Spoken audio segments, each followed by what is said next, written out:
Ora bem, então vamos começar, até por respeito às pessoas que entraram com pontualidade, provavelmente outras seguirão, mas vamos avançar. Então, para mais um webinar da Comissão para a Cidadania e Igualdade de Género e do CENJOR, do Centro Protocolar para a Formação de Jornalistas. O tema do webinar de hoje são as práticas tradicionais nefastas. É um conceito amplo que inclui a mutilação genital feminina, os casamentos infantis precoces e forçados. A prevenção e o combate a este tipo de práticas são um dos objetivos da Estratégia Nacional para a Igualdade e Não Discriminação. E para refletirmos sobre, digamos, o estado da arte, as políticas públicas que temos hoje em dia, tenho comigo, e vou fazê-lo por ordem alfabética, a Alice Frade, em representação da FEM, Feministas em Movimento, é antropóloga, é também diretora executiva da PID Factor, Associação para a Cooperação sobre População e Desenvolvimento, tem muita experiência nas áreas da cooperação para o desenvolvimento, da educação, saúde sexual e reprodutiva, da população, dos direitos humanos. Obrigada Alice por te juntares a este webinar. Temos connosco também o Sheikh David Munir, é o imã da Mesquita Central de Lisboa desde 1986, tem mestrado em estudos islâmicos, bacharelato em psicologia, participa regularmente em diálogos interreligiosos e conferências interculturais. Agradeço muito também a presença do Sheikh David Munir. E temos também a Sofia Jamal, coordenadora do projeto Protege Mais, da Gentopia, que visa capacitar profissionais e estudantes do norte do país para a identificação e a atuação relacionada com mutilação genital feminina, aumentar o conhecimento sobre esta realidade, promover a sensibilização dos decisores estratégicos, é mestre em Psicologia do Comportamento Desviante e da Justiça e atualmente doutoranda em Ciência Política e Relações Internacionais. Temos aqui um painel de luxo, muito obrigada por estarem connosco. Vou só dar aqui uma justificação inicial para depois não estranharem. Eu sei que David Muniz estará connosco até às 18h45, depois tem que ir liderar a oração diária que lhe compete enquanto irmã da Mesquita Central de Lisboa. Portanto, haverá aqui uma fase inicial em que provavelmente o vão ouvir mais, porque queria aproveitar que ele está connosco, e depois então darei mais a palavra à Alice e à Sofia. Vamos fazer aqui uma hora inicial de conversa e depois terão, obviamente, a oportunidade de colocar questões. Já sabem que é via escrita, eu vou olhando e estando atenta e moderando a partir ali da meia hora final, digamos assim. Eu não vou fazer uma grande introdução sobre este tema, lançar uma pergunta aberta, digamos assim, para dar aqui o pontapé de saída, que é pedir o vosso olhar sobre as políticas públicas em Portugal em matéria de práticas tradicionais nefastas em concreto. Eu sei que depois no vosso trabalho tem, obviamente, mais foco numa ou noutra, mas em geral, como é que têm visto esta evolução em sentido de práticas públicas, ou seja, no sentido do compromisso do Estado português e dos decisores políticos da administração pública, digamos assim, no sentido lato, com esta prevenção, este combate tão importante a práticas que são tão danosas, das pessoas em geral, das mulheres em particular, permitam-me que diga, obviamente, e começaria, se calhar, Alice, por ti, por um primeiro olhar assim transversal e mais macro, digamos assim, como é que tu vês, recorrendo à tua experiência, o estado em que estamos hoje, ou seja, a que ponto é que chegamos, digamos assim? Olá a todas e a todos, boa tarde e muito obrigada pelo convite para estar aqui presente.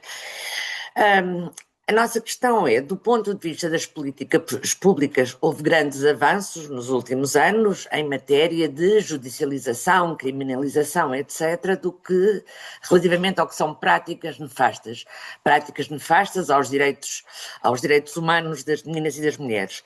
O mesmo não podemos dizer em matéria de prevenção primária. Ou seja, há uma grande consciência de que, transversal ao nível dos decisores, se calhar ao nível de muitos profissionais, que estamos perante situações de crime, mas as práticas tradicionais ainda são entendidas como qualquer coisa que está distante de nós, como faz parte de outras latitudes, o que não é realidade, e não tem a ver apenas com fatores de migração. mas pouco se tem feito ao nível do empoderamento das pessoas e da informação para que elas não aconteçam. Isto tem também a ver com o facto de a consciência e o trabalho sobre a apreensão e o conhecimento dos direitos humanos ser qualquer coisa que em Portugal precisa de um grande reforço. Não um pequeno, mas um grande reforço. Portanto, quando falamos de práticas tradicionais, não falamos só da MGF, da mutilação e dos casamentos infantis precoces, forçados, combinados, arranjados, etc., mas também falamos de outras práticas, não é? Nomeadamente ao nível da alimentação, ao nível das queimaduras e dos seios, etc. Portanto, há aqui um conjunto muito diversificado de práticas que são atentatórias dos direitos humanos das crianças, das mulheres, dos rapazes, dos homens, etc., que estão ainda longe de ter programas efetivos de prevenção em Portugal. E isto reforço porque falta uma grande consciencialização do que são os direitos humanos e a igualdade perante todos, Uhum. nesta humanidade que se partilha. Se calhar chamava a Sofia à conversa agora, para me perguntar se concorda com esta apreciação da Alice. Olá, boa tarde a todos e a todas. Muito obrigada pelo convite. Sim, eu concordo inteiramente com a forma como a Alice colocou a resposta. Eu estava aqui simultaneamente a tentar pensar como é que tem sido a minha experiência também na aplicação das próprias políticas públicas em Portugal, e a verdade é que eu sinto uma grande barreira na territorialização dessas políticas. Ou seja, elas centralmente estão bem pensadas e estão até muito bem sustentadas, mas quando passamos à implementação dessas políticas, verificamos alguma centralização de recursos, uma desresponsabilização das instituições de administração local, por exemplo, e eu posso falar pela experiência da zona norte do país, onde o contacto com as autarquias, por exemplo, é sucessivamente barrado, e estas temáticas são negligenciadas por não serem consideradas relevantes ou suficientemente expressivas no território para justificarem a tal alocação de recursos à própria implementação das políticas no território. A verdade é que nós temos aqui um ciclo vicioso entre a invisibilização destas práticas, que leva a que não haja reporte oficial das mesmas, não haja dados visíveis sobre a realidade do território, e que, por sua vez, justifica que não haja um esforço maior para tratar estas questões do território. Portanto, andamos aqui num círculo vicioso que tem sido muito difícil de quebrar, mas a verdade é que informalmente os relatos surgem e, portanto, nós temos conhecimento de que estas práticas acontecem de forma até bastante expressiva, mas na invisibilidade. Uhum. Quem está no terreno, Sheikh David Munir, que tem com certeza uma percepção, este tal relato mais informal, a que provavelmente tem mais acesso, sendo que o cenário, é um cenário de permanência destas práticas, ou toda esta sensibilização, o ter-se colocado determinados assuntos na agenda, nomeadamente é o caso da mutilação genital feminina, por exemplo, tem contribuído para uma maior, enfim, uma maior prevenção ou uma redução destas práticas, ou acha que há uma permanência de facto, porque elas são persistentes, os dados revelam que é muito difícil contrariar estas práticas, não é? Este enraizamento. O que é que no terreno, agora no terreno, em Portugal, não é? É nesse que trabalha, no seio da comunidade islâmica, o que é que aconteceu nestes últimos 25 anos, vá? Bem, primeiro quero agradecer o convite por estar aqui presente para partilhar convosco um pouco da minha experiência. A Sofia sabe muito bem que há uns anos atrás, quando fez um trabalho sobre, mais concretamente, sobre a mutilação genital feminina, foi uma das pessoas que me deu muita informação sobre ela. É claro que depois as coisas começaram-se a falar mais ao nível público, mas eu notei duas coisas, uma negativa, outra positiva. A negativa foi quando eu pela primeira vez falei sobre este assunto numa sexta-feira, que é um dia importante, num sermão importante, há uns bons anos atrás, portanto, podemos dizer assim, eu recebi ameaças de morte. Okay. as pessoas disseram que eu não poderia falar sobre a nossa cultura. Estou a falar mais das pessoas oriundos da Guiné. A nossa cultura é um tabu e nós não podemos falar. Atenção, a minha presença, seja onde quer que seja, se é relacionada com o Islão ou não. Se o Islão admite, permite ou não permite. Portanto, é claro que nós vivemos numa sociedade onde é uma sociedade laica, portanto, a nós nos preocupa a saúde de todas as pessoas, e muito particular das mulheres e das raparigas, das crianças, muitas das vezes. E ao nível religioso, eu disse que é totalmente proibido a mutilação genital feminina, portanto é nisso que nós estamos a focar neste momento, como também casamentos forçados ou casamentos dos menores. Acontece que, como era tabu, e nós sabemos muito bem, as pessoas que estão no terreno sabem muito bem, que ainda hoje fala-se pouco, há poucos apoios para haver mais sensibilização, mas eu não parei de falar, eu continuei a falar, apesar de ter recebido ameaças, mas eram ameaças mais anónimas do que concretamente. Eu sei que eram pessoas da Guiné, porque eles é que praticavam. Depois, do outro lado, nós também soubemos que haviam, estavam no nosso país as senhoras que fazem essa prática que tem o nome As fanatecas. fanatecas. As fanatecas vinham à mesquita fazer as suas orações, sexta-feira, ouviam o meu discurso e depois deixaram de vir. Mais tarde acontece que isto agora foi a positiva. A positiva é hoje, de há uns anos para cá, não muitos, raparigas jovens nascidas em Portugal, mas de origem africana, muito motivadas para sensibilizar as pessoas, as raparigas das suas idades, as mães, as tias, de sensibilizar que esta prática não é religiosa, não sendo religiosa, sendo uma prática proibida no Islão, nós não poderemos dar continuidade dessa prática.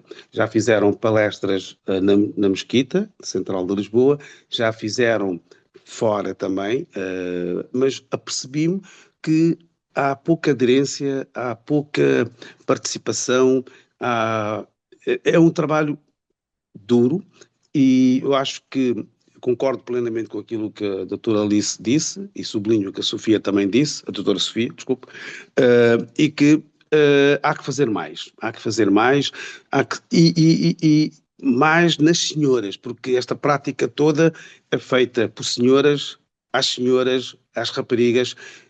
Do outro lado, também nós já tivemos um workshop onde chamamos uma médica e uma enfermeira que lidavam diretamente com esses casos e tentamos sensibilizar as pessoas. E é interessante, só para finalizar, que normalmente na sala de culto, onde nós, os homens, fazemos as orações, as senhoras têm outra sala, mas quando nós fizemos esse workshop, perdão, fizemos questão que todas as pessoas participassem, homens e mulheres, na sala de culto. É claro que não era a hora da oração, portanto não estávamos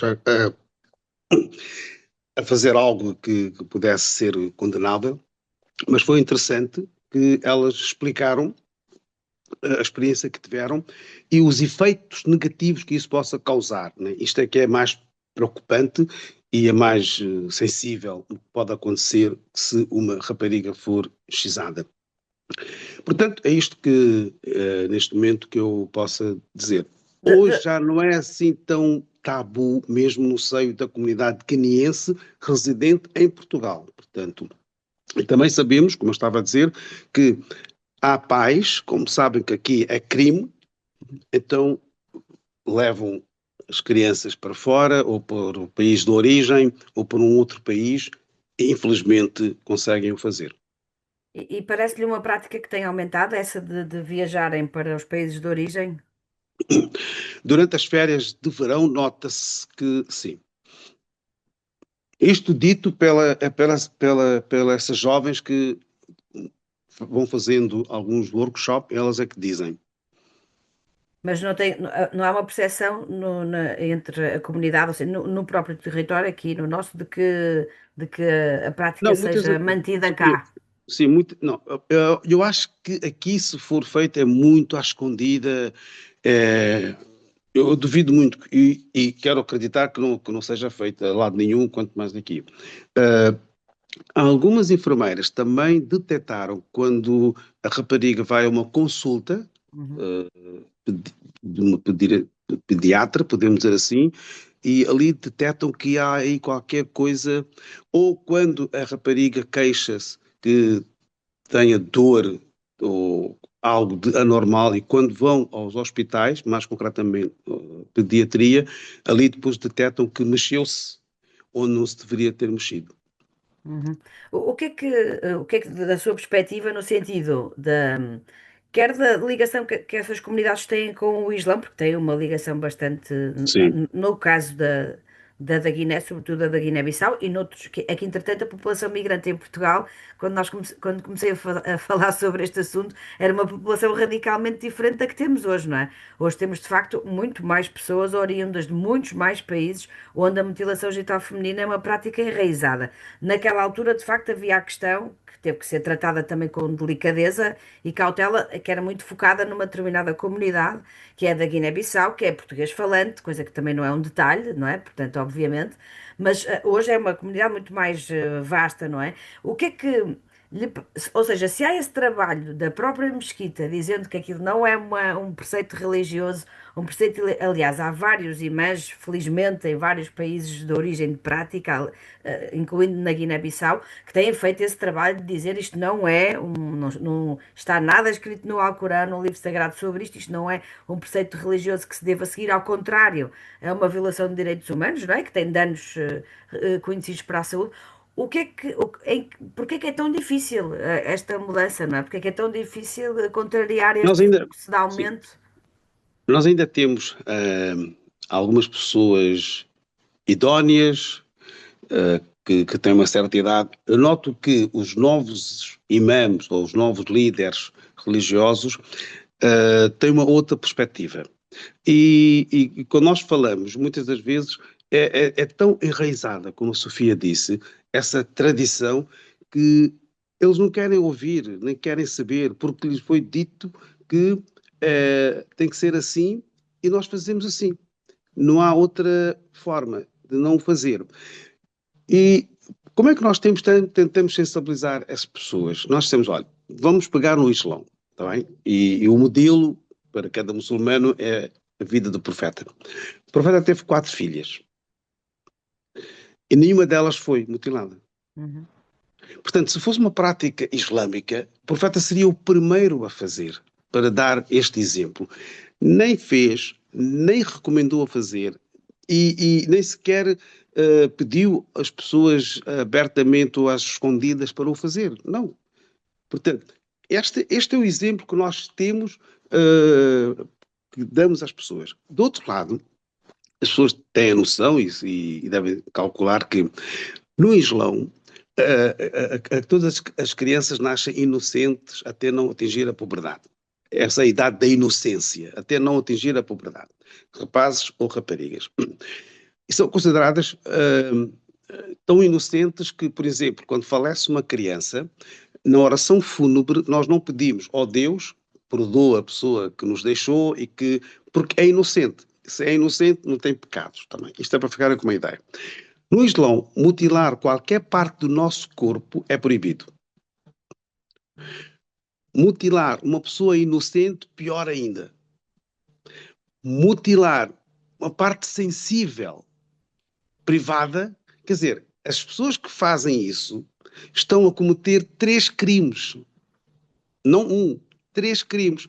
Portanto, para algumas pessoas, tudo bem, faz algum sentido, mas para as pessoas mais velhas, e para as senhoras, mais concretamente para as senhoras, né, mais velhas, isto é incompreensível, não aceito. Certo? uhum, É esta sensibilização que temos que fazer. E a melhor pessoa para fazer não são os imãs. Os imãs podem dar a parte religiosa, a parte teórica, mas eu acho que se conseguirmos senhoras, médicas, enfermeiras, para falarem os danos que são causados, fazendo isso, sensibiliza muito mais do que dizer a uma mãe, olha, sua filha pode ter esta consequência, mas ela diz, eu fui excisada, a minha mãe foi excisada, a minha avó foi, e nós estamos bem, e nada disso aconteceu. São essas as respostas que vão dando, percebe? Mas noto que há ainda, infelizmente, essa prática e as pessoas não conseguem provar que é religioso. Não sei se faço entender. Uhum. Dizem que é religioso porque misturam a tradição com a religião. Nem todas as práticas tradicionais são religiosas. Não é. E as pessoas têm que aceitar isso. Portanto, há práticas tradicionais, desde que não prejudique a pessoa, desde que não prejudique a sociedade, tudo bem. Você pode o fazer se quiser o fazer. Mas se qualquer prática que prejudique a pessoa e que prejudique a sociedade e que prejudique o seu próximo, nos não é proibido. É tão simples como isso. Mas Uhum. como eu disse que as coisas estão tão enraizadas em algumas famílias, e disse muito bem que nós no início, o nosso foco era mais os guineenses, da Guiné-Bissau e um pouco de Guiné-Conakry. Nós temos hoje uma comunidade senegalesa enorme. E nós Uhum. sabemos que em Senegal também é feita essa prática. Temos uma comunidade, Mauritânia, Somália, temos pessoas de Somália, temos Sudão. pessoas da Mauritânia, temos pessoas de Gana, da Nigéria, né? Uhum. Portanto, temos. Agora, muitas dessas pessoas estão com famílias, podemos dizer assim, e é muito difícil ir à casa de cada um e perguntar. Como religiosos, e muito concretamente nas várias mesquitas, nós deveríamos intensificar, não é dizer todas as sextas-feiras, mas pelo menos de 2 em 2 meses ou uma vez por mês, relembrar as pessoas que essa prática, de acordo com a lei religiosa e a lei civil, é proibido, portanto, não devemos praticar, porque há consequências gravíssimas para as crianças e, mais concretamente, o sexo feminino. Uhum. Eu vou chamar aqui a Sofia à conversa antes de ir embora, porque gostava que ouvisse a experiência que ela tem tido no terreno, num território, como a Sofia dizia há pouco, onde supostamente não há reporte de mutilação genital feminina, não é? E a Sofia refere relatos informais, informações que lhe chegam, e eu lhe pedi para nos dar um bocadinho mais de detalhes sobre o trabalho que tem feito, que acho que era importante o Sheikh Munir ouvir. Sim, com todo o gosto, obrigada. Nós desde 2019 temos desenvolvido o projeto Protege Mais, que é um projeto centrado apenas na capacitação de profissionais. Portanto, nós não intervencionamos as populações migrantes, ou as potenciais, vítimas desta prática. Quisemos dar aqui um passo prévio de preparação do próprio sistema para que estes casos começassem a ser tratados de uma outra maneira na região norte. Começámos muito timidamente em 2019 com a primeira edição do projeto, que foi uma tentativa de apalpar terreno e perceber se existiria ou não adesão por parte de profissionais, se era relevante sequer. Foi realmente uma fase piloto de exploração. E a verdade é que a adesão foi forte, a necessidade existia claramente e era-nos reportada por parte destes profissionais de saúde, e não só profissionais como estudantes, daí que nós depois passássemos a integrá-los como um público-alvo. Nós começámos a perceber que não só o nosso corpo de profissionais de saúde em particular não está sensibilizado nem apetrechado das ferramentas para poder identificar sequer estes casos quando passam pelas suas mãos, como futuros e futuras profissionais também não estarão, porque continua a ser uma lacuna nos currículos académicos, continua a ser uma temática não abordada, nem mesmo nas especialidades mais relevantes, como a ginecologia obstetrícia ou a pediatria. E, portanto, passamos a partir daí a focar-nos também nesta formação de públicos estratégicos. A partir da nossa terceira edição, juntámos aqui uma componente de investigação, no fundo, um estudo exploratório que pretendia dar alguma visibilidade aos dados com os quais nós tínhamos contactado nos anos anteriores de forma informal. Dados estes que nos mostravam que os casos de mutilação genital feminina eram conhecidos nos serviços de urgência, eram conhecidos nos centros de saúde, eram conhecidos nas escolas, por exemplo.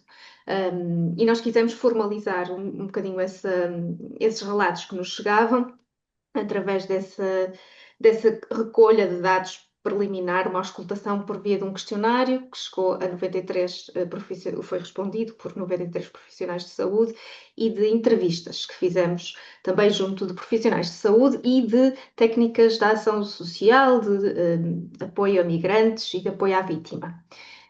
De facto, nós conseguimos perceber que a mutilação genital feminina é detectada no contexto escolar, por exemplo, após as férias escolares. Existem percepções de que o comportamento de determinadas raparigas que foram aos países de origem, sendo estes países de origem praticantes da mutilação genital feminina, havia essa mudança comportamental. Estamos a falar de raparigas que tinham um comportamento aparentemente saudável e social antes destas férias, e depois das férias vinham com queixas físicas, com apatia, com emagrecimento e claramente com a assunção também de papéis de género fortalecida, digamos assim. Eu lembro-me de um relato, por exemplo, de dois irmãos gêmeos, um irmão e uma irmã, em que depois dessas tais férias notava-se que alguma coisa tinha mudado na dinâmica entre os irmãos. A irmã passou a servir um bocadinho o irmão, era ela que o calçava, era ela que servia a própria refeição a este irmão. Portanto, a partir daí, uma professora sinalizou esta suspeita e encaminhou-a para o centro de saúde, sendo que a partir daí perdeu o rastro. Da mesma maneira, temos relatos até de pessoas que afirmam diretamente que foram alvo da mutilação genital feminina no contexto escolar, por exemplo, a enfermeiras de saúde escolar que dinamizam sessões de sexualidade e que, num contexto de turmas com forte presença de população migrante, recebem diretamente este relato, inclusivamente com pedido de ajuda, ao qual a profissional em causa também não soube responder porque foi confrontada pela primeira vez com esta questão e não tinha a resposta para dar. Temos relatos, por exemplo, no contexto do apoio à vítima e de apoio a populações migrantes em contexto de centros de refugiados ou até mesmo de casas de acolhimento para vítimas de tráfico, por exemplo, em que a temática é falada abertamente, portanto, é sabido por todas as pessoas, é até cautelado nos períodos em que há uma saída destas casas e uma viagem aos países de origem. Isto para dizer que, de facto, nós fomos recebendo por variadíssimas vias esta informação de que as pessoas nas escolas, nos centros de saúde, nos hospitais e nestes contextos mais específicos lidavam com estes casos, embora nunca o reportassem. E essa também era o nosso enigma, não é? Perceber porquê que não havia esse reporte. Muito sucintamente, percebemos que há um total desconhecimento dos próprios mecanismos de sinalização. Portanto, os profissionais encontram-se numa situação em que não sabem o que fazer, não sabem sequer como fazer o registro clínico. No nosso inquérito, só 10% dos profissionais afirmava conhecer, portanto, o campo específico para o registro clínico desta temática dentro do registro de saúde eletrónico, onde habitualmente já fazem registros de outras questões de saúde, mas que não conhecem este campo. O medo também, o medo de abordar a temática por não se sentirem suficientemente equipados e, portanto, preferirem não mexer. E o medo do que iria acontecer a partir dali àquela família. Portanto, aqui uma perspectiva também de que qualquer intervenção iria penalizar aquelas famílias de alguma maneira, seja pela via judicial, seja até mesmo pela, no fundo, uma desconfiança no próprio sistema. Por exemplo, nas interações entre a escola e o centro de saúde, esta renitência em caminhar para o centro de saúde por acharem que a vítima possivelmente só iria ser revitimizada nesse processo e nada de positivo poderia sair dele. Portanto, aqui inúmeras barreiras que impedem que estes casos nos cheguem oficialmente aos relatos formais, não é? Mas a realidade é que muitos destes relatos também nos surgem após a formação, ou seja, nós ministramos formação. É muito curioso perceber que, à partida, nas rondas de apresentação, toda a gente que está presente diz que vem por interesse, vem por curiosidade, vem porque ouviu falar, mas nunca contactou com a mutilação genital feminina. 2, 3 semanas depois da formação, já há hábito eu começar a receber os e-mails de pessoas que dizem: fui rever a minha lista de utentes, fui ver melhor, lembrei-me desta história do passado, e começam a repensar. Portanto, isso também nos aponta aqui para a importância desse trabalho, de dar ferramentas, não é? Para fazer sequer esta identificação, porque caso contrário não é algo que seja pensado ou equacionado em nenhum momento por estes profissionais e estas profissionais. Esta questão da continuidade é muito importante, porque, quer dizer, eu estava aqui a ouvir a Sofia, a Alice, e, e a pôr-me lá atrás, não é? Ou seja, quando nós começamos a falar sobre isto em 2000, portanto, é disso que estamos a falar, e logo ali, porque depois uma coisa é certa, quando se começou a falar do assunto, quando o assunto veio à baila, houve muita mobilização de vários setores, nomeadamente da sociedade civil primeiro e depois da própria política, no sentido lato, não é? Mas a sociedade civil mobilizou-se e uma das coisas que fez, logo me lembro perfeitamente, muito, foi exatamente esse diagnóstico sobre os profissionais de saúde, lembras-te, Alice, que de facto revelavam um desconhecimento enorme sobre a prática, sobre a prática.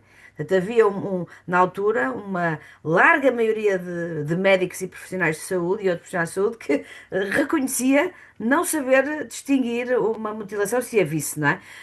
Obviamente foi feito um caminho bastante grande até aqui, onde estamos hoje, não é? Houve imensa formação, mas continua a haver aqui umas entropias, Alice, não é? Esta questão do medo de.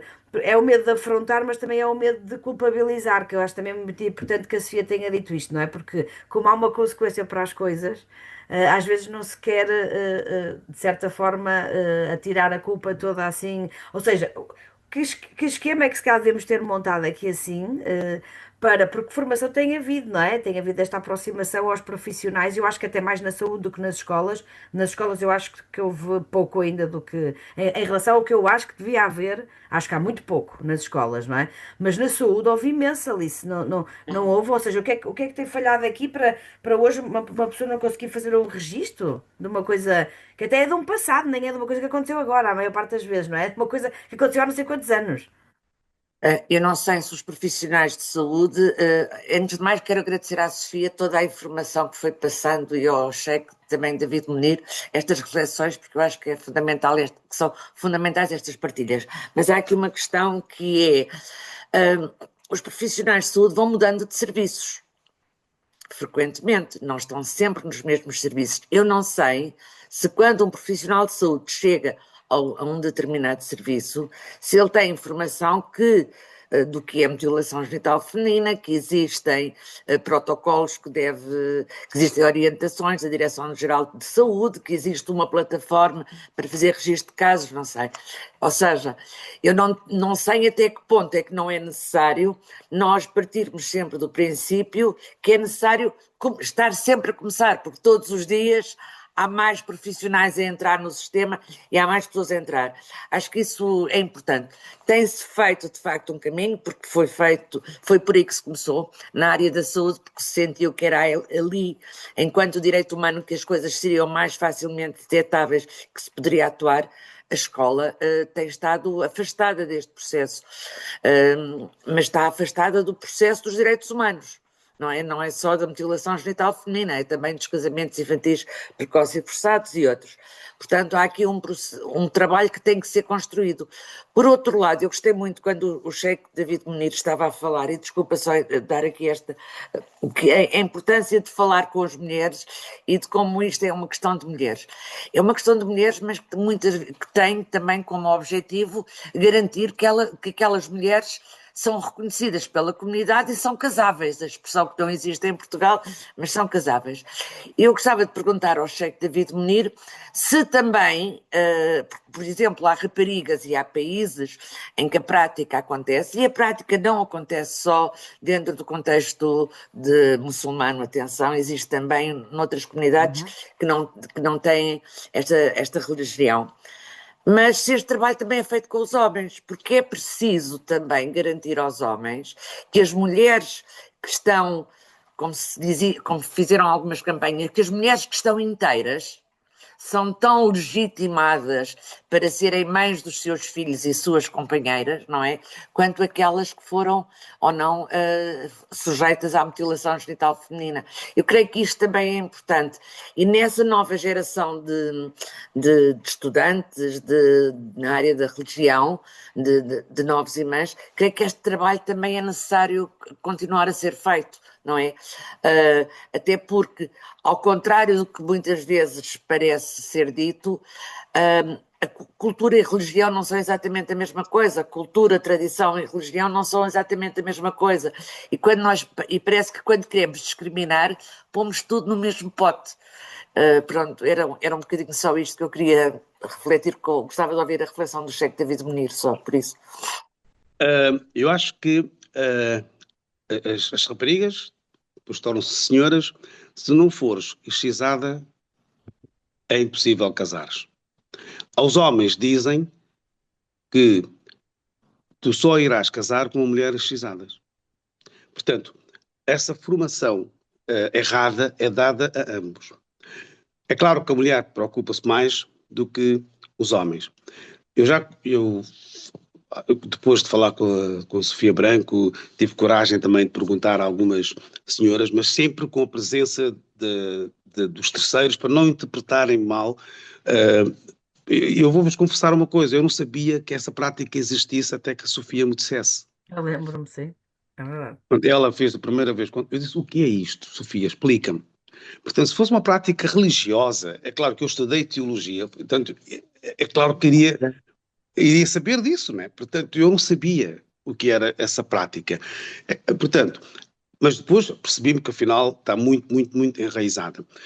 As raparigas disseram que se eu não for excisada, eu não vou conseguir casar. E depois, homens disseram que eu só irei casar com uma rapariga excisada.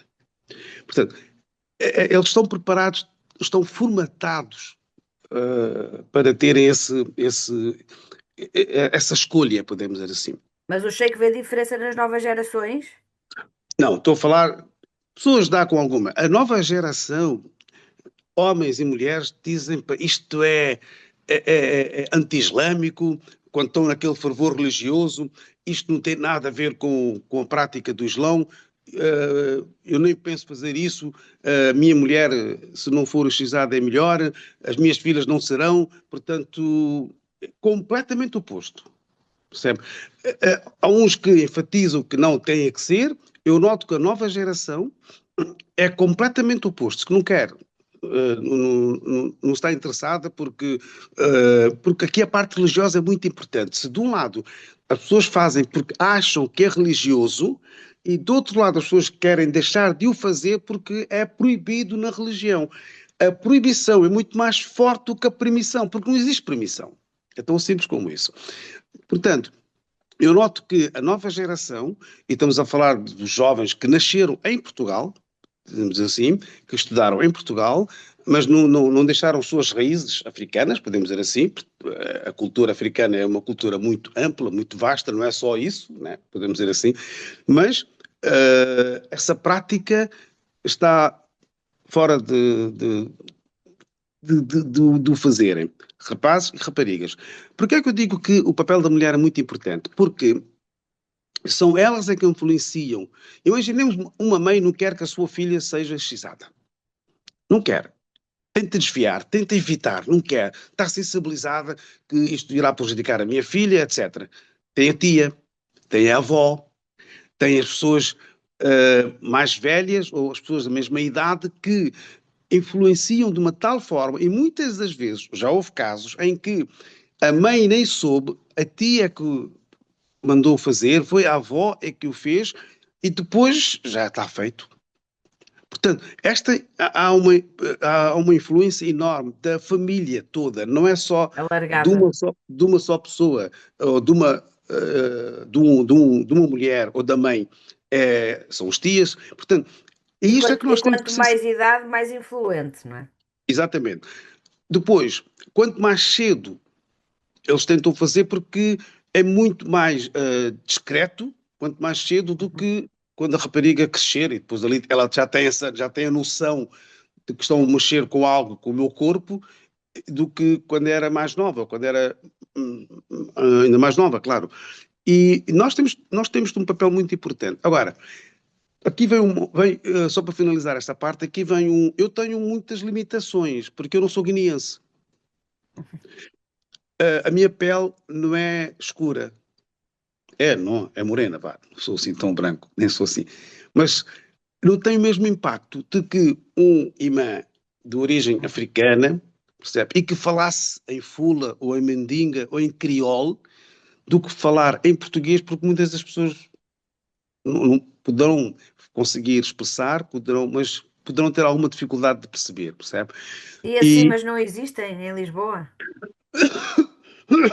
Que falam nessas Sofia, línguas para as comunidades? eu tive discussões com irmãs em Lisboa, porque eu não deveria falar sobre isso. Uhum. Uma coisa é uma pessoa anónima, ok? Dois, três irmãs mais velhas, mais velhos, né? Ou da minha idade, ou um pouco mais, disseram: olha, Sheik, não fala sobre isso. Eu disse: mas porquê? Eu tenho que explicar. Não, deixa estar, deixa, percebe? É a tradição, é a cultura. Eu disse: mas não, é que às vezes colocam tantas barreiras, né? Então eu tenho que falar assim um pouco no superficial. Infelizmente, há pessoas que o fazem, não posso. Sem apontar, não é? Sim, percebe? Eu estou a falar em termos gerais, percebe? Mas é claro que a carapuça serve a quem o vestir, né? Portanto, as pessoas sabem que eu já no início eu tive mesmo discussões muito, muito complicadas com algumas pessoas que têm alguma idoneidade na comunidade guineense, porque sabe que a comunidade guineense também está um pouco dividida, e a pessoa idónea, o rego ou o chefe, tem uma palavra muito, muito importante, percebe? Se ele disser algo, então os seus discípulos aceitam cegamente. E isto às vezes faz com que a pessoa não dei essa continuidade. Na mesquita, fora da mesquita, porque há muita coisa a fazer fora da mesquita, nas escolas, nas instituições, no centro de saúde. É muito importante as pessoas, continuamente todos nós falarmos sobre isso, percebe? Uhum. Do que estar só um grupo a falar e os outros E simplesmente a ouvir. acha que se perdeu essa relação, porque a da altura houve uma aposta muito Perdeu, perdeu, significativa. perdeu, Perdeu, perdeu. acha? Infelizmente perdeu. Eu fazia ideia que como é que se chama, as profissionais de saúde praticamente não tinham conhecimento disso. E a Alice disse muito bem, portanto, o próprio profissional está sempre a mudar de centro de saúde, né? Portanto, ele vai para um outro centro de saúde onde provavelmente não irá encontrar nenhuma rapariga de origem africana ou uma rapariga que tenha sido xizada, portanto, a formação que ele tem estagnou. Portanto, E continua a faltar provavelmente esta resposta mais holística que envolve todos os intervenientes, digamos assim, ou os tem, vários tem que haver mais, atores. tem que haver mais sensibilidade. Eu acho que o Estado ou os políticos não é só fazer na Assembleia as leis. Eles têm que sensibilizar, têm que criar condições para as outras instituições, né, fazerem isso, especialmente fazerem nas zonas onde há uma comunidade significativa de pessoas daquela origem, percebe? Tem outro impacto do que fazer num sítio onde a deslocação também às vezes não favorece. Por exemplo, se eu fizer na Mesquita Central de Lisboa e esperar que venham as senhoras todas da linha de Sintra, claro que não venham. Mas se eu fizer 2, 3 formações, uma na Amadora, da Maia, Tapada das Mercês, um pouco mais na linha de Sintra, vou ter muito mais participantes do que eu fizer aqui na Mesquita Central de Lisboa, porque está fora. Era a questão, Entendo? é a questão É, do território e da territorialização de percebe? que falava a E Sofia há lá, bocado, e com sim. o apoio da Junta de Freguesia, com o apoio da Câmara, Uhum. com algum apoio oficial, podemos dizer assim, tem um outro impacto e provavelmente em muito pouco tempo as coisas poderão mudar imenso. Eu É preciso acredito que uma sim. abordagem mais localizada nas comunidades onde Exatamente. efetivamente se concentram estas populações. Sofia, eu tenho que sair. Sim, Peço imensa muito, muito desculpa. obrigada. E foi muito. Agradeço-lhe É muito. sério, eu gostei tanto, eu gostava tanto de continuar, mas as minhas obrigações religiosas me chamam. Mas obrigada, Um obrigada bem-aja mesmo. para todos e obrigado Shukran, shukran, por vossa obrigada. Obrigada. participação. Muito Obrigada, Obrigado, Alice. obrigada. obrigada. Obrigado, Sofia Obrigada Jamal. também. Obrigado. Com licença. Vou aproveitar aqui esta despedida do Sheik, se calhar para não nos focarmos só na mutilação genital feminina, Alice, porque acho que era importante também falarmos um bocadinho, nomeadamente, sobre os casamentos infantis precoces e forçados. Sei que vocês têm feito um trabalho sobre isso e ia-te pedir também para nos fazeres dar-nos um retrato de que realidade é esta de que estamos a falar, o que é que está aqui em causa e como é que ela tem evoluído, não é? Então, é assim, a questão dos casamentos infantis, precoces, forçados, combinados ou arranjados é algo que é muito transversal. Acontece em Portugal como acontece em muitas partes do mundo, não é?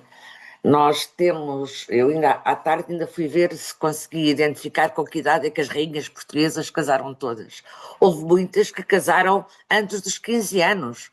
Houve uma que eu agora não me lembro qual foi exatamente, que casou 2 vezes antes dos 16 anos. Pronto. Portanto, isto não é, a questão dos casamentos infantis não é algo que nós possamos fechar naquilo que às vezes parece dar jeito, que é de uma determinada comunidade, de um determinado país.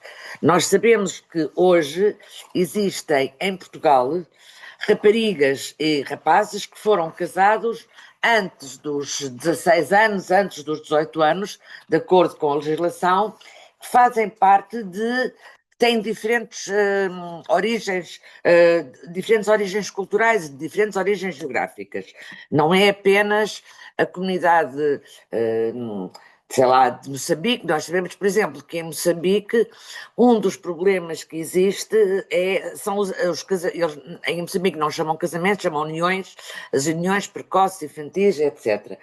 Que abrangem um grande leque de meninas de todo o país. Se nós estivermos a falar do Brasil, por exemplo, também existe, o Brasil também está entre os países do mundo com o maior índice de casamentos infantis, precoces, forçados, etc. Portanto, o que nós temos em Portugal é que olhar, eu cada vez tenho mais receio, não sei se é medo, se é um sinónimo, de tipificar as coisas pelos países, não é? Mas em Portugal nós temos pessoas que casaram ou que estão em risco de ser casadas antes da idade legal. E estes casamentos são casamentos ritualizados. Ora, o que acontece? Nós podemos estar a correr o mesmo risco que corremos com a mutilação genital feminina, num aspecto que já vão ver qual é, em relação aos casamentos infantis. Porque as campanhas que têm aparecido é quase que são meninas vestidas de noiva com um caráter muito ocidental, não é? Aquela noiva toda vestida de branco, aqueles véus, aquelas coisas todas, mas sendo muito pequenina. Ora, e depois com um homem muito mais velho. Ora, isto não é exatamente assim. A maior parte destes casamentos, quando existem, mesmo em Portugal, eles são rituais tradicionais, são informais, não respondem a estes requisitos do casamento, teoricamente, até muitas vezes associado aos rituais de igreja, etc. E isto, nós podemos estar a correr no mesmo risco ao difundir esta imagem que corremos, e só agora é que nós dizemos isto, quando começámos a trabalhar na mutilação genital feminina, em que apresentávamos a figura da rosa toda cozida. E os profissionais de saúde frequentemente andavam à procura era de uma mulher que estivesse cozida de cima a baixo. Ora, os casamentos infantis também não é exatamente daquela maneira. Nós temos meninas que são casadas, até porque casam e podem casar até com rapazes da sua idade. Nós temos meninas de 15 anos que casaram com rapazes de 17, mas não fizeram nenhum casamento formal. Houve festas, houve rituais, houve celebrações que são diferentes. Em Portugal nós estamos com esta questão, não é? Nós somos um país onde existem várias comunidades, somos um país que tem, nos direitos das crianças, muito pouca reflexão. Verdade seja dita, nós dizemos no superior interesse da criança, mas ir daí a conhecer os direitos das crianças vai uma grande diferença. E frequentemente esquecemos-nos que são crianças até aos 18 anos, até aos 17 mais um, não é?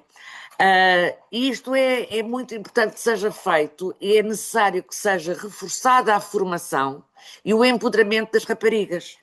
Enquanto não houver uma formação das raparigas em matéria dos seus direitos humanos, dos seus direitos eh, em matéria de saúde, em matéria de educação, etc., nós não conseguiremos fazer face a estas práticas nefastas só pela mera existência de uma lei que tipifica e que criminaliza. Nós temos que garantir que as pessoas, eu gostei muito da expressão da Sofia há pouco, quando a Sofia falava nas ferramentas, nós temos que garantir que todas as meninas e raparigas têm as ferramentas necessárias para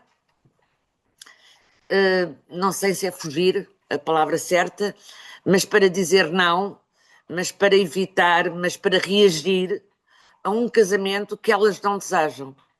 E temos que garantir também que as famílias têm acesso à informação que lhes diga que os filhos e as filhas têm direitos independentemente do ciclo familiar e do grupo de sociocultural de pertença onde estão integrados. E isto não está a acontecer. É muito mais fácil, da mesma maneira como nós tipificámos em relação à mutilação genital feminina a Guiné-Bissau, estamos a tipificar também em Portugal determinadas comunidades. Ora, não é isso. Isso está errado. Nós não podemos andar atrás das pessoas, nós temos que estar à frente. E o que Portugal tem feito é não empoderar. Nós não empoderamos. Nós lançamos a informação, dizemos que é crime e depois. Como é que uma rapariga, nós dizemos a uma rapariga que está em risco de ser casada, como é que ela pode reagir? E quando a rapariga é ensinada desde muito cedo que vai casar e que aprende tudo aquilo que é de ser mulher, dona de casa, etc., e que começa com uma educação altamente erotizada aí por volta dos 10, 11 anos, para estar preparada para ser dona de casa, e o ser dona de casa depois a seguir é ser esposa e ser mãe, a partir dos 13, 14, 15, não é? Eu lembro-me sempre quando me diziam isso ter casar e ficar e se ter relações sexuais e ficar a viver em casa dos pais e nas vossas comunidades, das nossas não. Ou seja, as questões associadas à virgindade e à primeira relação sexual também têm que ser trabalhadas com as raparigas e com as famílias e com os rapazes, não só com as raparigas. E têm que dar origem à formação e à mudança de comportamentos. Agora, isto não se pode fazer apenas com uma campanha por ano ou falando de vez em quando numa comunidade A, B, C ou D. Isto tem que ser um trabalho contínuo. Do mesmo modo que nós dizemos que não se bate às crianças, que temos a questão do superior interesse da criança, também temos que dizer não se bate, não se casam, não se mutilam. Estão a ver? Sem pôr o ónus na comunidade A, B, C ou D. Porque é isso que depois faz com que a Sofia estava a falar há pouco, que é a dificuldade na territorialização, porque depois, eu lembro-me sempre, quando começámos os trabalhos, eram sempre, aonde é que estão? Eu dizia, eu sou antropóloga, eu não sou polícia. Não é? E o nosso trabalho tem que ter este lado de prevenção. E como é que chegamos às comunidades? Tem que haver diferentes formas de chegar às comunidades. E se calhar é pela saúde, se calhar é pela escola. Então temos que mudar o entendimento que a escola e a saúde têm da sua importância nesta transformação social que é a realização dos direitos humanos. Sim, há aqui esta questão da transversalização da educação para os direitos humanos, não é? Que é aquilo que tem, enfim, que não tem acontecido, digamos assim. E isto vai ao encontro também de uma pergunta que já foi aqui feita, depois já vou dizendo às pessoas que podem ir escrevendo no chat as questões, enfim, o que quiserem, que eu vou lá espreitando, mas já houve aqui uma pergunta, exatamente há bocado quando estávamos a falar da questão dos profissionais de saúde, de porque é que estas matérias, como a mutilação genital feminina, não estão nos currículos escolares, desde logo universitários, não é? Quando os médicos ainda não são médicos. Ou seja, naquela fase em que estão só concentrados em aprender sobre aquilo que vão fazer. A mesma questão em relação aos currículos escolares, no sentido lato, não é? Porque é que estas questões são tão pouco trabalhadas, ou vá, se quisermos, trabalhadas casuisticamente mais, não é? Porque, por Claro. exemplo, eu há dias estive na escola do meu filho, a pedido da diretora de turma, a falar de direitos das crianças. Portanto, há obviamente, felizmente, escolas e diretores de turma, mas a coisa não pode ser casuística. A questão é esta, não é? E quando Exatamente. nós tínhamos chegado a um momento em que a educação para a cidadania estava, penso eu, finalmente a ir entrando, vá, como coisa mais transversal, com as suas dificuldades, mas lá Uhum, estava, foi retirada, não é? claro. Sofia, o que é que isto. Quando estamos a fazer um caminho e depois de repente politicamente as coisas também mudam e muito repentinamente se deixa de dar crédito a uma coisa ou todo um caminho que Uhum. se tinha feito até ali, é muito complicado, não é? Sim, eu deixa-me só dizer-te uma coisa curiosa. Quando nós começámos o trabalho da mutilação, nós falávamos muitas vezes nessa questão da formação dever ser incluída na formação inicial dos profissionais de saúde, desde as universidades, etc. E uma das coisas que nos sempre foi dito é que isso passava por alteração dos currículos nas universidades e isso dependia do Conselho de Reitores. Portanto, se mantiver o mesmo argumento, então é do Conselho de Reitores e de quem decide qual é o currículo específico daquele curso que depende a inclusão ou não destas temáticas aí. Uhum. Então, aqui também a perguntar, Alice, de que forma é que tu vês, e eu acho que a pergunta também é válida para a Sofia, de que forma é que vês esta alteração em relação ao currículo da disciplina de cidadania e desenvolvimento, não é? Portanto, de certa forma, este esvaziamento de alguma parte, desse currículo, não é? É assim, a mim preocupa não apenas o esvaziamento, mas também depois alguma da argumentação. Nós não estamos a criar, as escolas têm que servir para ajudar à construção de uma cidadania ativa, mais consciente, mais responsável, etc. E não é apenas pela questão da literacia financeira. A literacia em saúde é essencial. A literacia em direitos humanos Uhum. em tudo o que são direitos humanos é fundamental para a construção de sociedades mais justas, mais democráticas, mais inclusivas, etc, etc, etc. Portanto, é muito preocupante que depois tenhamos narrativas sobre práticas tradicionais nefastas sem que algumas das coisas essenciais tenham sido feitas, porque depois fica tudo só numa campanha, num dia, num momento, ou a identificação do caso que vai a tribunal, e não a promoção.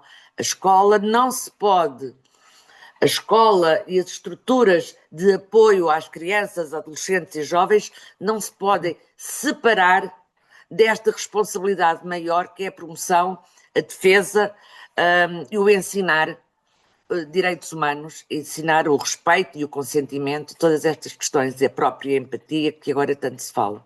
Uhum. Sofia, sobre esta questão do currículo da cidadania, o que é que lhe apraz dizer?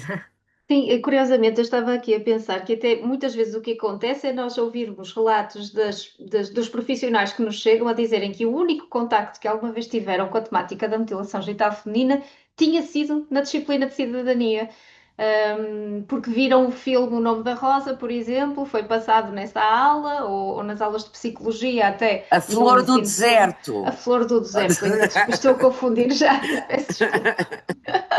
A Flor do Deserto, precisamente. Viram esse filme durante as aulas de cidadania ou durante as aulas de psicologia no ensino secundário e foi o contacto que tiveram com a temática. É muito recorrente essa experiência. Possivelmente será uma experiência a extinguir-se, não é? Com esse esvaziamento, como se dizia, deste currículo. Eu acho que o próprio currículo mesmo o que já estava montado até certo ponto era algo problemático, porque não refletia um verdadeiro compromisso para com estas temáticas. Não é? O facto de ser institucionalizado como obrigatório, com uma carga horária, não significa que o assunto estivesse a ser tratado efetivamente por pessoas devidamente competentes para o fazerem, até com vontade de o fazerem. Não é? Chegavam-nos muitas vezes a experiência de professores que estavam contrariados a lecionar essa disciplina, É quase um sem castigo, era quase um castigo, não é? isso.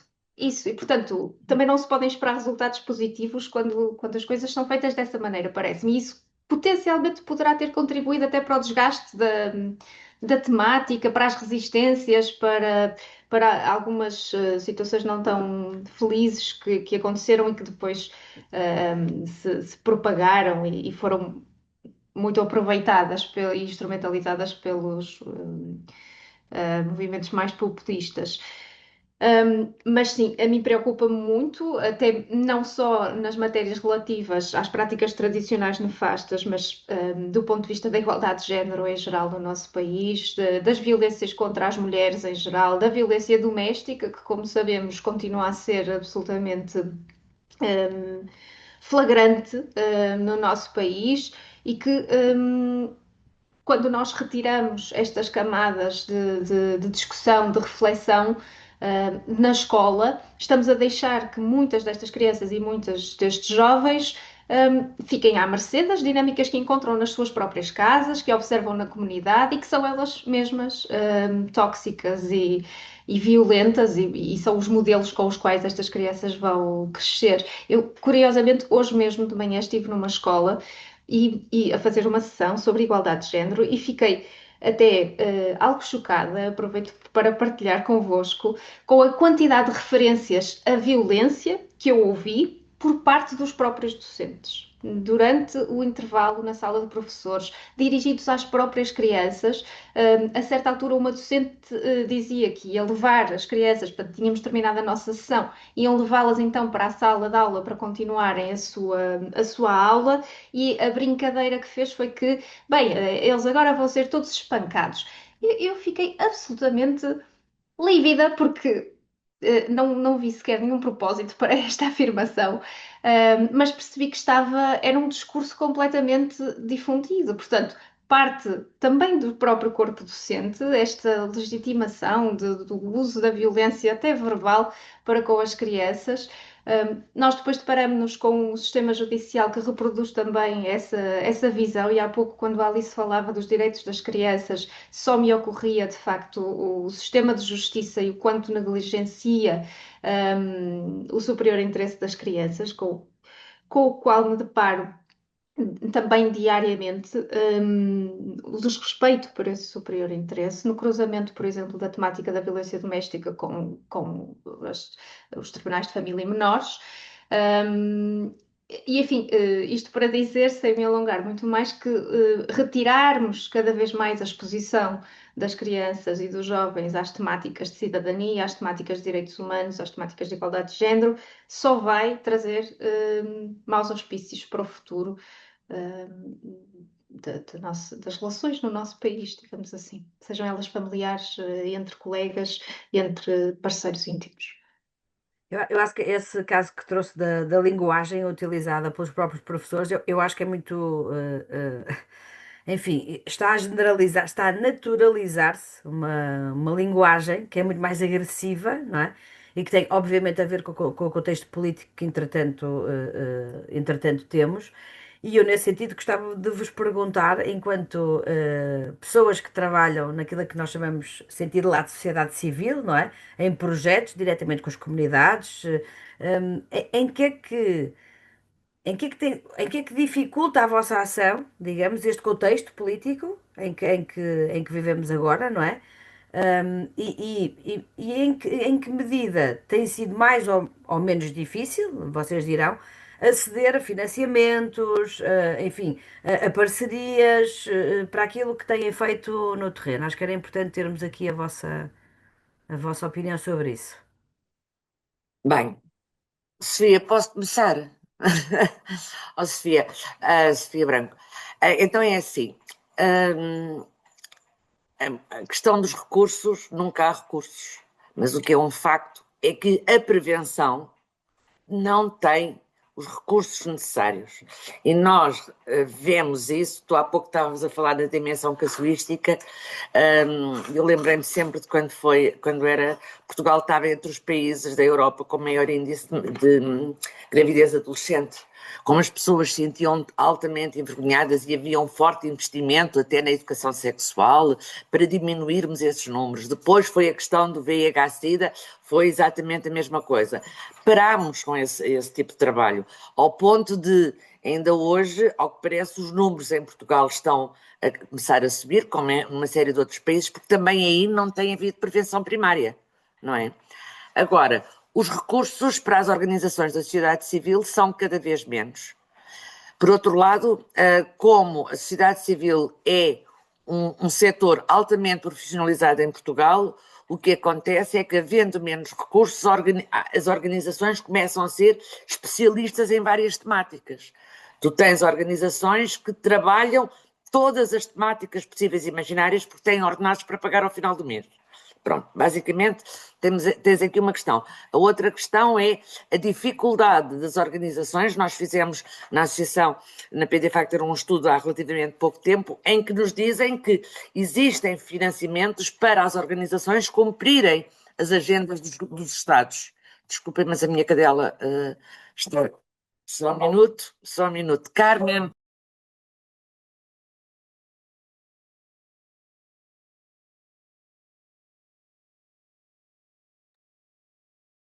Vamos dar aqui um minutinho à Alice para concluir, senão passamos já à Sofia. Entretanto, quem quiser ir colocando questões, está à vontade no chat, está bem? Desculpa. E o que acontecia era que as organizações dizem que os financiamentos que há é para garantir programas no âmbito da agenda política, da agenda dos diferentes governos. Não há para responder às necessidades de trabalho comunitário, de terreno, etc., que elas próprias fazem e que precisam de respostas urgentes. Essa é uma questão. A outra questão é a dificuldade também das organizações por esta grande diversidade que existe na especialização, não é? Toda a gente é especialista de tudo, ao fim e ao cabo. As organizações não partilham entre si a inteligência suficiente sobre os assuntos. Ou seja, uma coisa é nós partilharmos informação, outra coisa é partilharmos a inteligência e a aprendizagem que fizemos daquela informação. Isso hoje não está a acontecer. Acontece menos porque as pessoas estão genericamente num modo de sobrevivência e de garantir que têm financiamento para pagar os ordenados. E isso é uma das coisas que está a acontecer. Por outro lado, é também a questão das populações. Que populações e o discurso de crispação que existe hoje em dia e que se está a agravar é um discurso que ajuda a silenciar pessoas que têm necessidades específicas ou que estão em situação de maior vulnerabilidade. Porque, não, eu tenho medo se falo e depois o que é que me pode acontecer? Eu não posso dizer porque depois, se vou ao centro de saúde, acontece não sei o quê. Se disser isto na escola, posso ser penalizada. Portanto, é esta crispação que existe hoje em dia que está a gravar e que está, ao fim e ao cabo, a passar para as várias áreas e muito no trabalho da comunidade. Sofia. Sim, eu concordo que de facto há um subfinanciamento do trabalho nesta área, não é? Que já vem de trás, não me parece, ou pelo menos daquilo que tem sido a minha experiência, que já se sinta um impacto na redução desse financiamento, embora possa haver ventos de mudança, não é? E se antecipe que o futuro possa não ser tão positivo ou tão otimista, mas a verdade é que até agora temos verificado que não houve propriamente um corte aos financiamentos, eles continuam a ser insuficientes como sempre foram. Aliás, se repararem, um trabalho altamente especializado como de um técnico de apoio à vítima, que tem a sua formação superior, maioritariamente, até se estivermos a falar de psicólogos, por exemplo, ao nível do mestrado, com a especialização adicional como técnico de apoio à vítima, e as tabelas salariais das IPSS colocam este técnico ao nível quase de um salário mínimo. Não é? Portanto, neste momento aproxima-se do salário, ou melhor, o salário mínimo é que se aproxima do vencimento destes técnicos. Portanto, nós temos equipas a trabalhar com realmente uma dedicação muito, muito profunda, e estão de alma e coração entregues à causa, mas não é de alma e coração também que se alimentam as nossas casas e as nossas vidas e que se captam profissionais qualificados e dedicados para estas áreas. Portanto, a precarização do trabalho nestas áreas é absolutamente crítica e é algo que antecipamos que pode vir a piorar. Um, Numa nota positiva, também há desenvolvimentos bons do ponto de vista legislativo e temos tido alguns passos importantes no contexto europeu, por exemplo, a adoção da Diretiva dos Direitos das Mulheres, que vem reforçar, nomeadamente, a legislação sobre a mutilação genital feminina nos vários países da União Europeia, não é? Portanto, terá que ser transposta e, portanto, desse ponto de vista legislativo, parece-me que há aqui alguma proteção contra as possíveis resistências que possam existir. Agora, o que eu acrescentaria, talvez também ao que a Alice há pouco estava a dizer e que eu concordo, a crispação, é a camada do medo. O medo que atualmente se começa a sentir e que para mim confesso que é uma experiência nova, não o tinha experienciado na minha vida profissional até então e começo a vê-lo até em colegas também, o medo simplesmente de estar num evento público, porque nunca sabemos o que é que pode acontecer, quem é que está a assistir, o que é que vai fazer com aquela informação, se nos está a filmar ou não, para que fins. Os discursos, isto por experiências que se foram acumulando, não é? Até recentemente na Universidade do Porto temos tido essa experiência de pessoas com intenções nefastas que se imiscuem nas plateias e que utilizam gravações ilícitas para depois propagarem discurso de ódio contra docentes, contra formadores, contra alvos específicos, causando um clima de medo que faz com que as pessoas passem a ter receio de aceitar convites, inclusivamente, não é? Para virem a uma mesa de redonda, a uma palestra, a um evento público, a algo tão simples como a apresentação de um livro, não é? E eu acho que esse é o risco maior que corremos neste momento, é de se propagar esse clima de medo que faça com que as pessoas voltem a recuar e a não quererem dar a cara e a não quererem arriscar serem membros ativos da sociedade civil e isso sim depois terá um efeito em escala muito grave para a área. Eu vou só aqui ler um comentário que foi colocado pela Alexandra Fundo, que está a assistir, que diz que em relação àquilo que falávamos da educação e das universidades e dos currículos escolares, que parece um bocado o jogo do empurra, não é? Porque se a implementação depende das universidades, mas ao mesmo tempo a mudança de mentalidades depende dessa inclusão nos currículos, ficamos aqui no tal círculo vicioso também, não é? Eu ia perguntar se entretanto alguém mais tinha alguma comentário, alguma pergunta, se quiserem colocar no chat. Estão à vontade, a gente vai demorar aqui, ainda temos aqui uns minutinhos. Entretanto, se calhar eu posso aproveitar Sim, só para partilhar a sim, sim. experiência aqui da Universidade do Minho, em que é o próprio núcleo de estudantes que faz pressão para que estas temáticas sejam trabalhadas e tem dado aqui alguns Uhum. passos muito importantes, por exemplo, no caso do curso de Medicina em particular, a criação de uma unidade curricular chamada Medicina Humanitária, que trata precisamente de todas estas questões e partiu de um grupo ativista dentro da universidade. Eu tenho colaborado com esse grupo para integrar a temática da mutilação genital feminina nesta unidade curricular também. Conseguimos dar um passo adicional no ano letivo passado, que foi criar uma aula para todos e todas as estudantes de medicina do segundo ano, portanto, naquilo que se chama o perfil académico, ou seja, já não é uma cadeira optativa, é numa aula geral para toda a turma, a ser obrigatório uma aula por ano sobre mutilação genital feminina. E a Universidade do Porto está a tentar replicar este modelo agora. Mas não deixa de ser interessante que parte sempre dos núcleos feministas, dos núcleos Uhum. de responsabilidade social dentro das associações de estudantes destas universidades e nunca da própria instituição, não é? Da hierarquia. Pelo contrário, aí temos sempre tido grandes barreiras e eu recordo que há uns anos, por exemplo, tínhamos aqui uma boa perspectiva em relação à faculdade, à Escola de Medicina da Universidade do Minho, porque sabíamos que a diretora passaria a ser alguém da área da ginecologia e obstetrícia, portanto pensaríamos até que haveria mais margem para podermos, se calhar, negociar a inclusão de temáticas que dizem respeito diretamente a essa área temática, e a verdade é que, pelo contrário, tornou-se mais difícil a partir daí. Portanto, isso é de facto algo que Sim, nos deve fazer pensar. mas isso é o retrato do país, não é? Neste país há sempre coisas que acontecem muito mais a partir da base do que a partir do topo, não é? A base, a questão é que a base às vezes também não é uma base muito organizada, nem muito ativa, não é? Aquela questão que a Alice há bocado dizia de tudo em Portugal ser um bocadinho passivo, neste sentido do fazer o mais fácil, não é? Vamos fazer o mais fácil. O mais fácil é aprovar uma lei, criminalizar isto, fazer aquilo, não é? E depois aquele trabalho que é mais contínuo e que exige mais participação ativa, não é? É sempre o mais difícil de conseguir, porque mesmo em relação às escolas, eu acho que também é importante dizer isto, a escola, somos todos nós a escola, não é? Esta ideia de que mesmo os pais, os encarregados de educação, quer dizer, não se podem abster de participar, não é? Claro que depois há escolas que estão muito mais abertas a isso do que outras, não é? Mas aí está, se as associações de pais também forem ativas, se os pais se envolverem quando lhes é pedido, não é?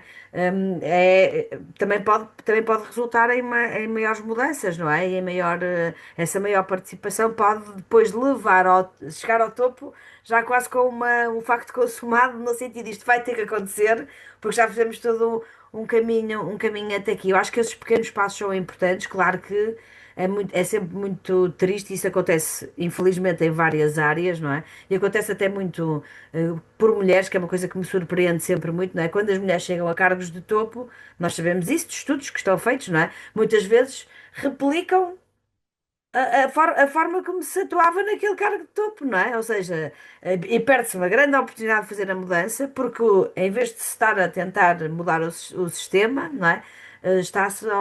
Não fez diferença haver uma mulher naquele lugar, não é? O que é uma chatice para quem é feminista, não é? Estamos sempre a defender as mulheres nos sítios, mas é verdade que não é uma garantia que havendo uma mulher à frente de uma universidade muda as coisas e a forma de fazer, não é?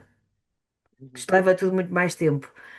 Nós temos agora uns participantes muito caladinhos, portanto, se calhar vou-vos pedir para fecharem com aquilo que vocês entenderem, dizer, mais no sentido, se calhar, até do futuro, não é? Deste momento que vivemos, que é um momento político algo complexo, não é? Vimos de várias eleições, estamos a caminho de outra, não é? O país está claramente muito polarizado, com um discurso já muito naturalizado, que é muito violento e muito agressivo, não é? E sobretudo nas áreas que vocês trabalham mais ainda, não é? Aquela exposição de que a Sofia falava há pouco, que de facto hoje nos coloca a todos assim mais ou menos com um alvo, com cada coisa que dizemos. Temos um alvo para o discurso de ódio assim bastante, logo bastante assinalado no meio da testa, não é? Que estratégias consideram vocês que são importantes em termos de sociedade civil? O que é que devia estar a acontecer na sociedade civil para se preparar para o que aí vem? Porque não me parece que isto seja o final do percurso, mas apenas o início de uma coisa que vai durar. Isso, não sei se vocês concordam comigo, se calhar sou um bocado pessimista, mas sim, reconheço que sou. Acho que isto vai demorar bastante, este curso em que estamos, e não estou propriamente a ver, ou vejo de forma cética, se quiserem, não estou a ver assim a coisa a organizar-se como eu acho que devia.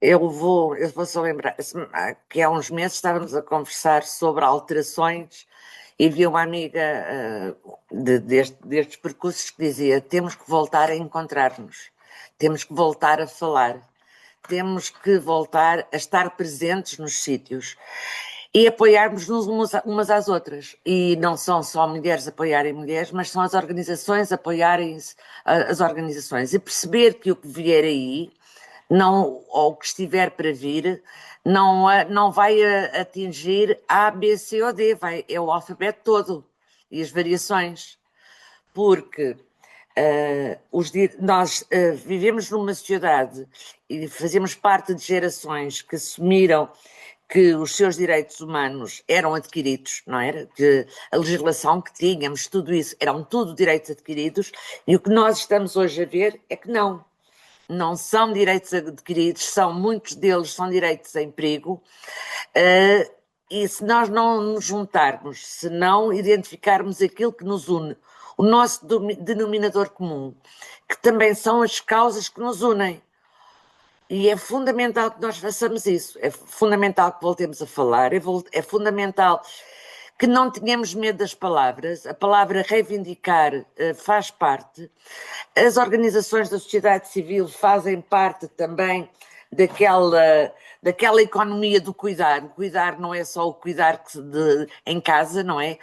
Nós tratamos de grandes comunidades, tratamos no sentido de cuidar, de proteger, de promover direitos, de desocultar. E o que está a acontecer é que não há espaço para isto. Porque nós também criamos espaços, sobretudo para visibilidade das vítimas, e deixamos de falar de como é que a maioria consegue não ser vítima. E acho que isto tem que nos remeter para uma mudança qualquer de paradigma. O que é que as mulheres que não são vítimas de violência doméstica, embora possam ser vítimas de discriminação, fazem para garantir que as outras também não o sejam? Ou seja, qual é o meu papel enquanto agente transformador, não apenas enquanto cidadã, mas enquanto membro de uma sociedade civil organizada? Porque é isso que nós somos, membros de sociedades civis organizadas, e que temos que, se calhar, em determinada altura, voltar à base, começar a discutir princípios e de que é que estamos a falar. Porque, objetivamente, nós hoje, quando falamos de direitos, não estamos todas a falar a mesma linguagem. Eu acho que isto é fundamental. E é fundamental que o próprio Estado reconheça o papel das organizações da sociedade civil.